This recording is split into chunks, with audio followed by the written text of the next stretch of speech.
So anyways, Elvis is with us from the Lake County Internet Co-op, correct? And as you all know, what we heard about during the pandemic, and it's going to just be bigger as we go forward. Fiber, broadband connectivity, it's a huge issue for our community and for every community. And so Elvis, you have the floor, sir. Great, thanks, sir. Good evening, everybody. So I am the president of the Pacific Northwest Rural Broadband Alliance. So we are a nonprofit that is dedicated to building community-owned and operated networks for rural, underserved, and unconnected areas. You go ahead and hit my next slide here.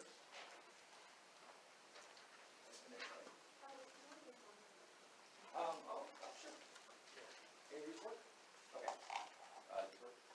Yeah, good switch. Got it. All right, great. So a little bit about our organization. We are an organization of 3 individuals. So we are seasoned individuals in the telecom industry. We worked at National Telecoms, building large 4G networks across the country for over a decade. And when COVID hit, we really saw that broadband became a front and center issue for everybody.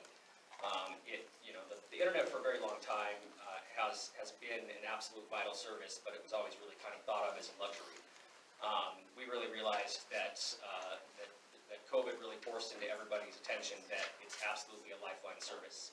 It's required for working from home, for children to have distance learning, for telemedicine, and for every aspect of our daily lives.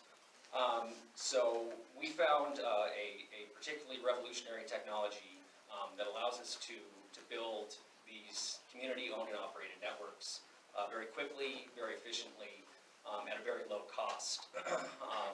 And so we formed this organization to really help rural areas that particularly suffered the most and close the digital divide. Hit the next slide. So the digital divide is a term that was coined to describe the areas that are cut off from broadband service. And really a very large portion of our country does not have access to adequate broadband. If you add up everybody in the country that is cut off from broadband right now, that equals the combined population of Texas and California.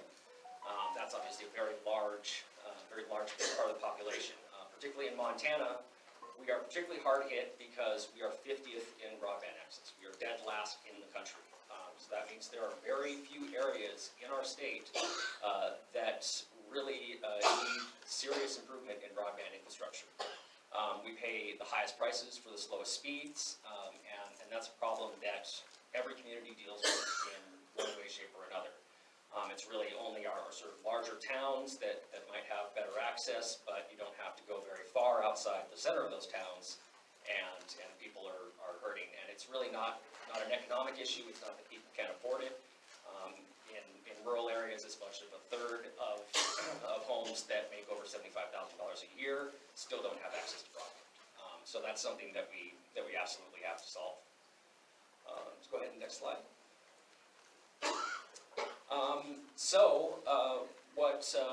What we've come along with the technology platform known as Althea, and that is an open source technology that's designed to build mesh networks that are entirely community owned and operated. And what that means is that everybody that participates in the network and hosts a relay, that they get a portion of the revenue that people pay for the service fees, and that people actually literally own the infrastructure that is delivering broadband to their neighbors. So the network is kind of built out in a sort of peer-to-peer way, that one neighbor hosts an additional antenna on their home that transmits the signal to the next home over, or the next neighborhood, or the next geographic area that needs signal. So this is particularly advantageous for rural areas because these wireless signals are able to go a very long distance. Obviously, wiring every individual home is very difficult for us in Montana. We're pretty spread out, particularly in Lake County. So what this means, we're allowed to build out a network very quickly and very efficiently, and it helps keep the service fees that are generated inside the local economy.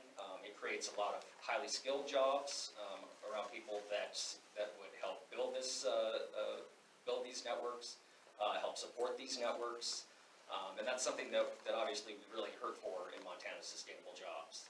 For a long time, Montana has really relied upon mining or logging and industries that bring along jobs for a period of time, but then leave Montana right back where we were in the beginning. So we really need to start working on building more technically skilled jobs that are sustainable careers that can really help the local community thrive and build these services that allow people to work from home, allow their kids to learn from home, and can allow businesses to operate more efficiently.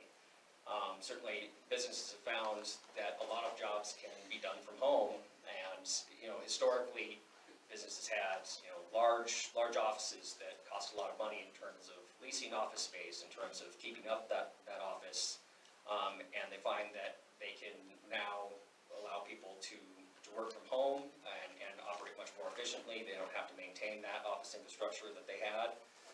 They can hire from a much wider variety of areas, but they can't do that if people don't have broadband.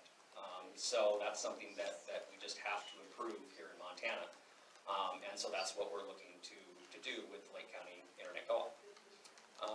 So go ahead, next slide. Here's an example of what a sort of mesh network looks like. This is an example of, in Missoula, we have our flagship network that we launched back in December. So as you can see, these little white dots here are places where people would host relays. There are these wireless antennas that send signal from one home to another. What's particularly nice about this is that it builds, the more people that sign up to be relays, it makes the network faster, makes the network more reliable, and it makes the network a lot cheaper for everyone involved. So any one of these relays can have hardware problems, or the power can go down at their home, and the network allows to self-heal and route around. And so it creates a service that's much more reliable than typical telecoms. What's particularly revolutionary about this is that allowing a community to own its own infrastructure gives a community the power to develop the infrastructure in the way that they need it, to ensure that broadband speeds continue to upgrade, because there's always an increasing need for faster speeds and broadband to serve different areas as towns grow. Corporate ISPs are not particularly interested or invested in the local communities that they serve. So putting that power in the actual community's hands is really ultimately the only way this problem is ever going to get solved.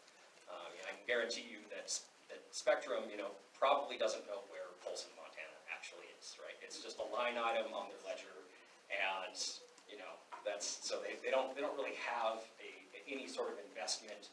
And those service fees just go to a national telecom. That money goes right out of the local community, goes right out of the state, and goes into the back pocket of some corporate CEO so they can buy another yacht.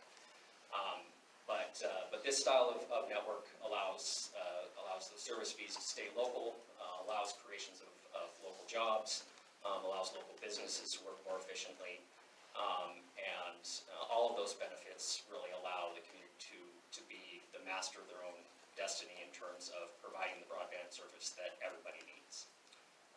So go ahead and next slide. So here you can kind of see some example of what this equipment looked like.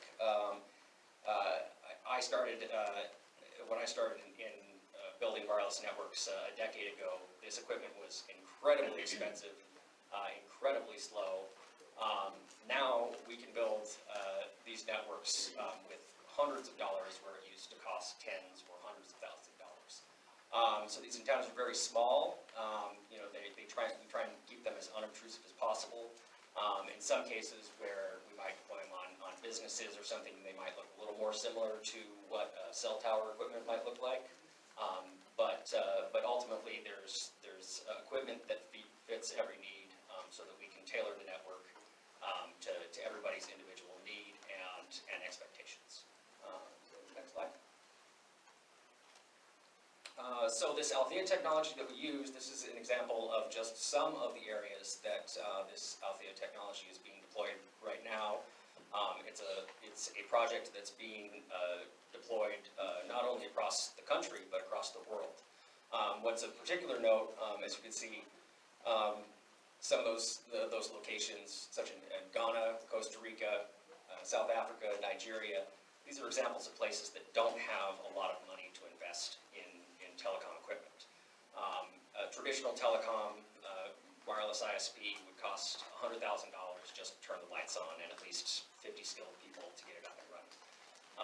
This technology is much more accessible and allows areas to start building networks with much lower upfront capital and allow them to grow much more quickly, and is something that's growing very rapidly and having a lot of success. Go ahead and last slide. So here's the information on this Lake County project that we're doing. So right now we have pre-registrations open. So pre-registration isn't an obligation to sign up for service or anything, but it allows us to help plan out the network to see where the demand is and where broadband is needed.